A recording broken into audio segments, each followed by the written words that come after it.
Assalamualaikum warahmatullahi wabarakatuh. Halo murid-murid, gimana nih kabar kalian pada hari ini? Ibu berharap kabar kalian baik-baik saja dan tetap semangat dalam proses pembelajaran. Nah, murid-murid, pada pertemuan kita kali ini kita akan membahas mengenai tema 7, subtema 2, peristiwa kebangsaan seputar proklamasi.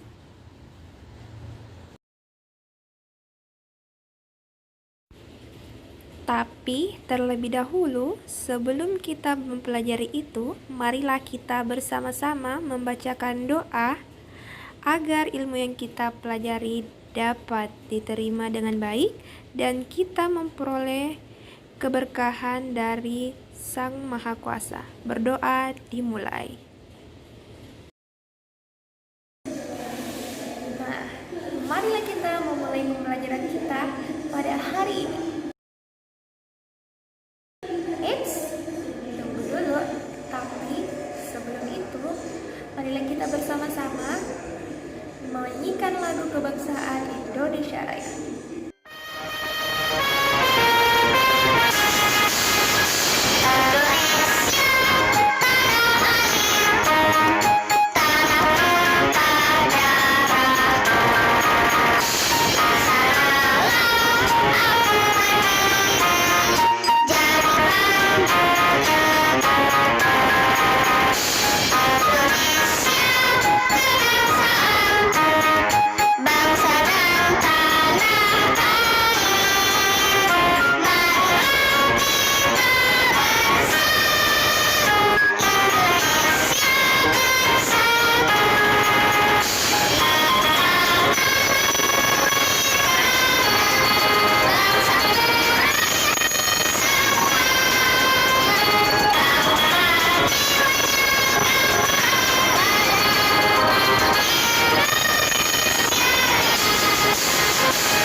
Setelah membaca doa, setelah bersama-sama menyanyikan lagu kebangsaan Indonesia Raya, sekarang marilah kita memulai proses pembelajaran kita pada hari ini. Tapi tunggu dulu, sebelum itu mari kita cek keadaan lingkungan yang ada di sekitar kita. Apakah terdapat sampah? Jika terdapat sampah, mari kita pungut lalu membuangnya ke tempat sampah agar proses pembelajaran kita menjadi nyaman. Oke, silakan dipungut. Nah, murid-murid, marilah kita memulai proses pembelajaran kita pada hari ini. Nah, pada hari ini kita akan membahas mengenai peristiwa kebangsaan seputar proklamasi. Tapi terlebih dahulu, kalian bisa lihat gambar yang muncul berikut ini.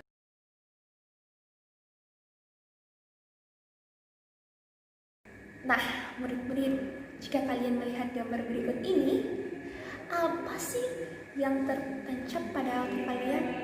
Apakah gambar itu berhubungan dengan peristiwa kemerdekaan? Ya, gambar tersebut sangat berhubungan dengan peristiwa kemerdekaan, sebab gambar tersebut merupakan pembacaan teks proklamasi. Nah, murid-murid sendiri tahu gak sih apa sih proklamasi itu? Jika belum tahu, mari Ibu jelaskan.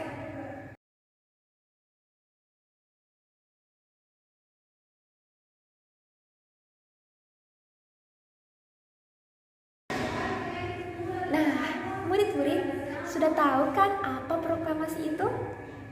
Nah, sekarang Ibu akan memberitahukan peristiwa-peristiwa apa aja sih yang terjadi pada proses kemerdekaan.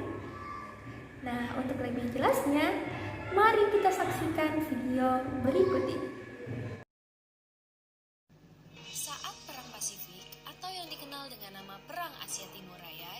berlangsung selama 4 tahun, Jepang mengalami beberapa kekalahan dan menuju ambang kehancuran. 7 September 1944, Jenderal Kuniaki Koiso di hadapan parlemen Jepang berjanji untuk memerdekakan Indonesia bila mencapai kemenangan dalam Perang Pasifik.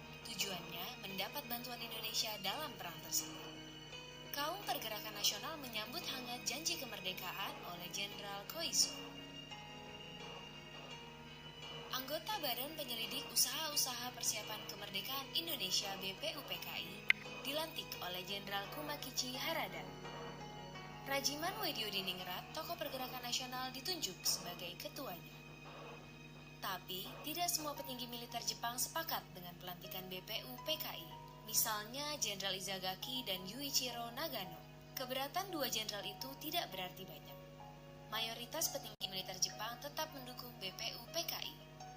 Sidang BPUPKI dari 29 Mei sampai 1 Juni 1945 pun berjalan mulus. Setelah bersidang 2 kali, kerja BPUPKI berakhir dengan baik, sesuai harapan Jenderal Kumakichi Harada.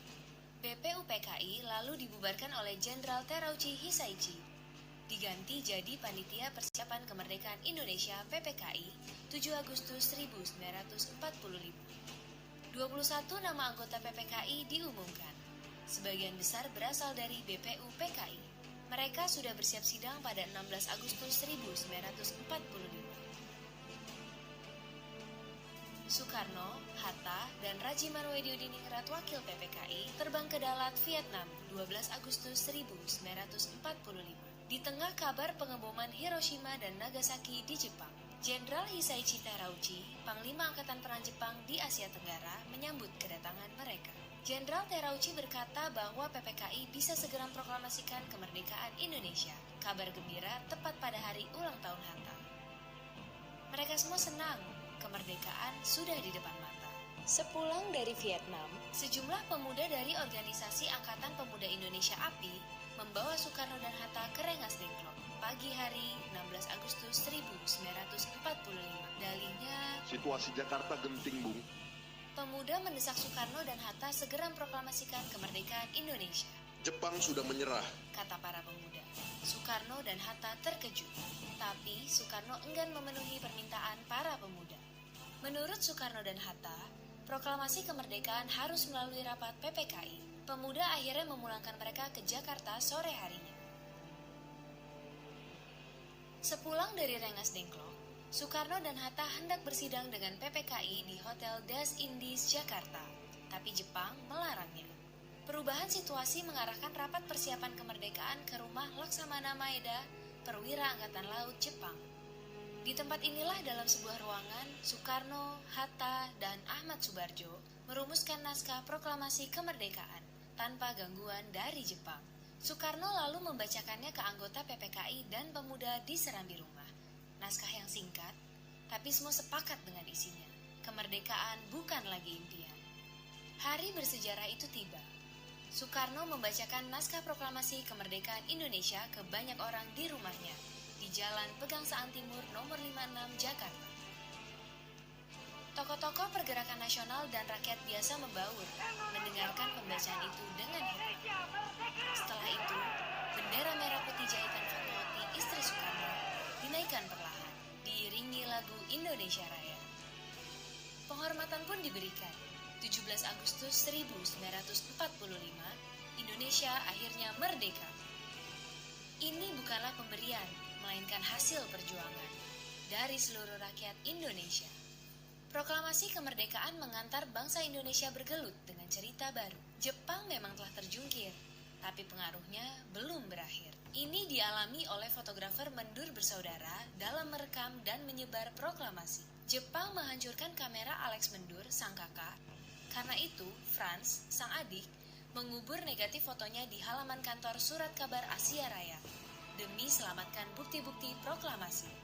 Di tempat lain, pewarta berhasil mengabarkan proklamasi lewat media cetak, juga melalui siaran radio dengan menggunakan beragam bahasa daerah. Di desa-desa, pemuda Republik berperan meneruskan kabar proklamasi. Mereka berkeliling dan berteriak, "Jepang menyerah, Indonesia merdeka!" Akhirnya, tiap orang menjadi saksi Indonesia telah merdeka. Nah, murid-murid, kalian sudah pada tahu kan peristiwa-peristiwa apa saja yang terjadi pada proses kemerdekaan? Seru bukan filmnya? Nah, sekarang untuk mengetes kemampuan kalian, silahkan menjawab soal berikut ini.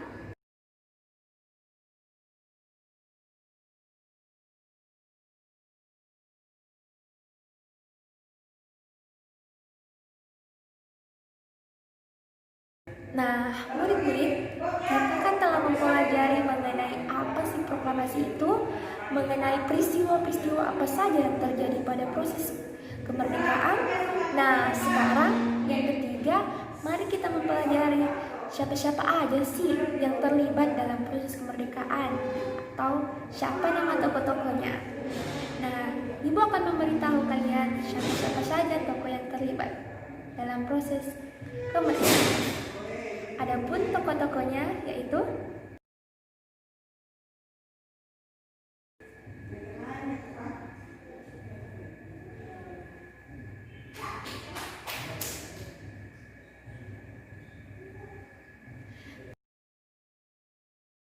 Nah, murid-murid, cukup sekian proses pembelajaran kita pada hari ini.